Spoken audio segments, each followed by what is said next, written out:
Hi hello மக்களே, எல்லாரும் எப்படி இருக்கீங்க? நாங்கள் நல்லா சூப்பராக இருக்கோம். நீங்கள் சூப்பராக இருப்பீங்க நம்புறோம். இன்னைக்கு நம்ம ஜெசி கிச்சனில் கிள்ளி போட்ட சாம்பார் எப்படி செய்யலான்ட்டு பார்க்கலாம் வாங்க. ரொம்பவே சிம்பிளாக கிள்ளி போட்ட சாம்பார் ரெடி பண்ணிடலாம். இந்த பருப்பு ½ ஹவருக்கு முன்னாடி கழுவிட்டு ஊற வச்சிருக்க பருப்பு அடுப்பு பற்ற வச்சு பருப்பு இதில் போட்டுடலாம். பருப்பை போட்டுட்டு அதுக்கப்புறம் இது அரிசி கழுவுல தண்ணி, 3வது தண்ணி, நல்ல அரிசி கழுவிட்டு 3வது ட்ரை பண்ணி எடுத்த தண்ணி. இந்த தண்ணியை இந்த பருப்பு கூட ஊற்றிடலாம். தேவையான அளவு இந்த தண்ணி ஊற்றிக்கலாம். அதுக்கப்புறம் இது கூட உரிச்சு வச்சிருக்க பூண்டு, அதுக்கப்புறம் வெங்காயம், அதுக்கப்புறம் பச்சை மிளகா, அதுக்கப்புறம் 2 நல்ல பெரிய தக்காளி, 2 பெரிய தக்காளி, நல்ல பெரிய தக்காளி கட் பண்ணி போட்டுக்கலாம். அதுக்கப்புறம் நல்ல மஞ்சள் பொடி போட்டுக்கலாம். அதுக்கப்புறம் பெருங்காயத்தூள் கொஞ்சம் போட்டுக்கலாம். இந்த சாம்பாருக்கு நம்ம புளி சேர்க்க போறதில்ல, அதுக்காக தக்காளி ஜாஸ்தியாக சேர்த்துக்கிட்டோம்னா புளி தேவையில்லை. அதனால தான் 2 தக்காளி. இதை நல்லா மிக்ஸ் பண்ணிட்டு அப்படியே மூடி போட்டு வேக வச்சிடலாம். இது கூட எண்ணெய் ஊற்றணும்லாம் ஒன்றும் தேவையில்லை. சாதாரணமாகவே பருப்பு நல்லா கழுவிட்டு 1/2 மணி நேரத்துக்கு முன்னாடி ஊற வச்சுட்டு நல்லா சுத்தமாக கழுவிட்டு தண்ணி ஊற்றி வேக வச்சாலே போதும். இதுக்கு எண்ணெய்லாம் தேவை கிடையாது ஊற்றுறதுக்கு. இப்போ நம்ம மூடி 2 விசில் வந்ததுக்கப்புறமா 2 விசில் வந்ததுக்கப்புறம் என்ன செய்யலான்னு பார்க்கலாம். ஓகேவா? இப்போ குக்கர் விசில் வரப்போகுது. அதுக்கப்புறம் நம்ம சிம்பிளாக ஒரு கத்திரிக்காய் வறுவல் எப்படி செய்யலான்னு பார்க்கலாம். ரொம்ப டைம் எடுக்காது, ரொம்ப எதுவும் அதிகமாக செலவும் ஆகாது. சிம்பிளாக ஒரு கத்திரிக்காய் பொரியல் செய்யலாம். அதுக்கு முதல்ல கடாய் வச்சிட்டோம். இந்த பக்கம் ரைஸ் வெந்துட்டு இருக்கு, இந்த பக்கம் கடாய் வச்சிருக்கோம், இந்த பக்கம் பருப்பு வெந்துட்டு இருக்கு. இப்போ எண்ணெய் ஊற்றிக்கலாம். ஒரு 2 ஸ்பூன் எண்ணெய் ஊற்றிக்கலாம்.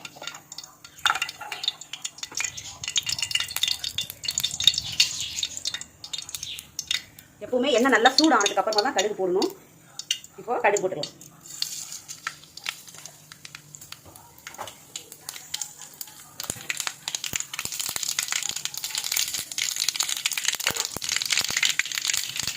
கடுகு நல்லா பொரிஞ்சிருச்சு. இப்போ கருவேப்பிலை போட்டுக்கலாம். கருவேப்பிலையும் நல்லா பொரிஞ்சிருச்சு. இப்போ நம்ம கட் பண்ணி வச்சிருக்கோம் இல்லையா, அந்த கத்திரிக்காயெல்லாம் இதில் போட்டுக்கலாம்.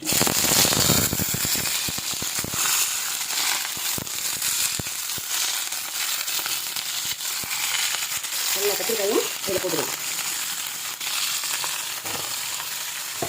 இப்போ லைட்டாக இந்த எண்ணெயில் லைட்டாக பறிச்சிடணும். இப்போ இந்த கத்திரிக்காய்க்கு தேவையான மஞ்சள் பொடி போட்டுக்கலாம். ரொம்ப சிம்பிள், ரொம்ப ஈஸியாக செஞ்சலாம், ரொம்பவே டேஸ்ட்டாகவும் இருக்கும். இதில் 2 ஸ்பூன் மிளகாத்தூள் சேர்த்துக்கணும். இந்த கிள்ளி போட்ட சாம்பாருக்கு இந்த கத்திரிக்காய் வறுவல் ரொம்பவே சூப்பராக இருக்கும். இதுக்கு தண்ணி எல்லாம் ஊற்ற தேவையில்லை. லைட்டாக தண்ணியை தெளிச்சுட்டு மூடி வச்சுட்டா போதும். தண்ணி ஊற்றாமல் நம்ம செய்யணும். இப்போ என்ன செய்யலாம், இந்த டிஷ்ஷுக்கு தேவையான அளவு உப்பு போட்டுக்கலாம்.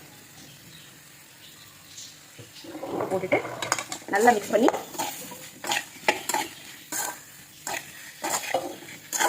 நல்லா ஒன்று சேர மிக்ஸ் பண்ணியாச்சா.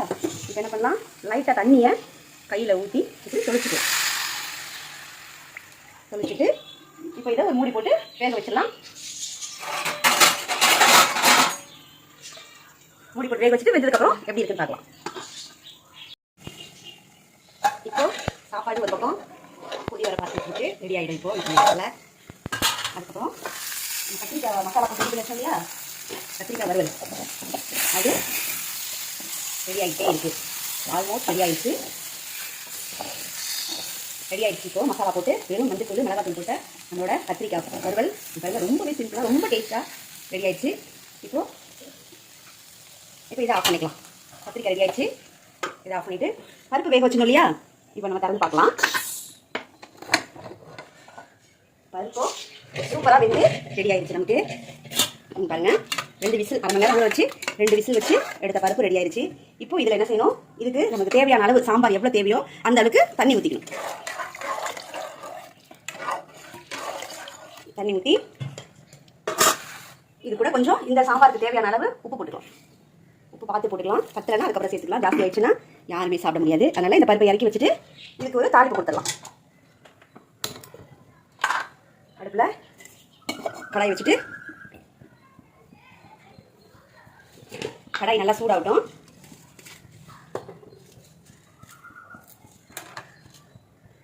கடாய் சூடானதும் சாம்பார் தாளிக்க தேவையான அளவு எண்ணெய் சேர்த்துக்கலாம்.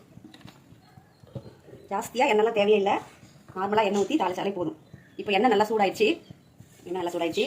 இதில் ஒரு 2 வெந்தயம் போட்டுக்கலாம். அது கூடவே கொஞ்சம் கடுகு சேர்த்துக்கலாம். அது கூடயே கொஞ்சம் சீரகமும் சேர்த்துக்கலாம். இப்படி இப்போ எண்ணெய் சூடாகி கடுகு ஜீரகம் வெந்தயம் போட்டோம், நல்லா பொரிஞ்சிருச்சு. இப்போ என்ன செய்யலாம், காஞ்ச மிளகா கிள்ளி போட்டுக்கலாம். இந்த காஞ்ச மிளகாவை கிள்ளி போடுறதுனால தான் இதுக்கு பேர் கிள்ளி போட்ட சாம்பார்னு சொல்லுவாங்க. இப்போ கருவேப்பிலை போட்டுக்கலாம். கருவேப்பிலை நல்லா பொரிஞ்சிச்சு, எல்லாமே சேர்த்தாச்சு. நம்ம பெருங்காயம் பருப்பு வேகும் போதே அதில் போட்டுட்டோம். வெங்காயம் மஞ்சள் பொடி எல்லாம் பருப்பு வேகும் போதே போட்டுட்டோம். அதில் உப்பும் கலந்து சேர்த்து வச்சிட்டோம். இப்போ என்ன செய்யலாம், இந்த தாளிச்சதை எடுத்து இதில் ஊற்றிடலாம். நம்ம பருப்பு வேக வச்சுருக்கோம் இல்லையா, அதில் ஊற்றிடலாம்.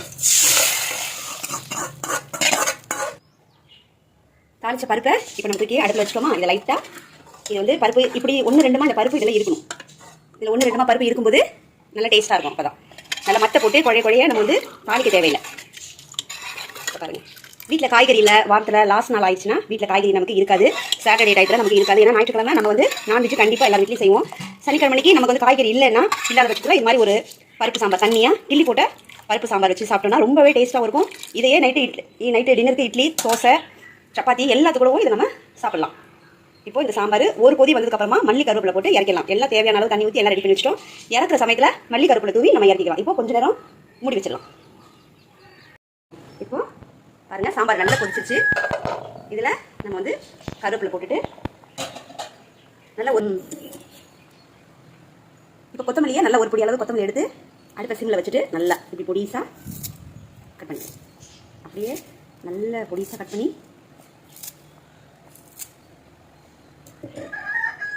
பண்ணிவிட்டு லைட்டாக கிண்டிட்டு அதோட சாம்பார் ரெடி ஆயிடுச்சு. நல்ல கமகமன்னு வீடியோ மணக்கிற மாதிரி கிள்ளி போட்ட சாம்பார் ஜெசி கிச்சனில் ரெடி ஆயிடுச்சு.